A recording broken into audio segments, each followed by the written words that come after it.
Sementara itu, Bank Indonesia memperkirakan pertumbuhan ekonomi Indonesia diprediksi bisa tumbuh di atas 6% di tahun 2028. Ya, proyeksi pertumbuhan ini akan bisa tercapai dengan mempertimbangkan kondisi stabilitas perekonomian yang terjaga baik dari sisi internal maupun eksternal.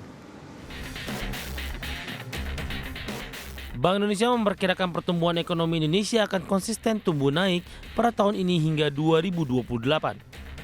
Bahkan pada 4 tahun mendatang, pertumbuhan ekonomi diprediksi bisa tumbuh di atas 6%. Deputi Gubernur BI Aida S. Budiman mengatakan pada 2024, pertumbuhan ekonomi Indonesia akan berada pada kisaran 4,7% sampai dengan 5,5%. Atau naik dibandingkan dengan proyeksi pertumbuhan ekonomi pada 2023 sebesar 4,5% sampai 5,3%. Pertumbuhan ekonomi 2024 ini ditopang tingkat konsumsi rumah tangga di kisaran 4,6% sampai dengan 5,4%.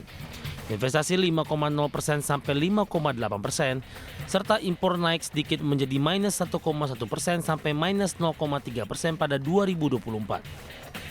Sementara konsumsi pemerintah akan sedikit turun menjadi 2,8 hingga 3,6%. Serta ekspor yang juga terus merosot menjadi minus 0,4% sampai dengan positif 0,4%.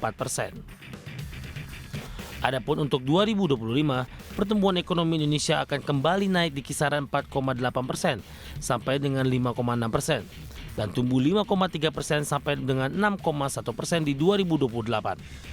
Pertumbuhan ekonomi level batas atas ini akan bisa tercapai dengan pertimbangan kondisi stabilitas perekonomian terjaga baik dari sisi internal maupun eksternal. Bagaimana pertumbuhan ekonomi dari angka-angka proyeksi kami terus menunjukkan peningkatan. Tahun ini kita perkirakan 4,7 sampai 5,5% dan kalau dilihat angka-angkanya terus mengalami peningkatan sehingga di medium termnya dia sudah menuju kepada 5,3 sampai 6,1%. Meski demikian, BI mencatat setidaknya ada 3 faktor risiko yang akan mengganggu stabilitas ke depan.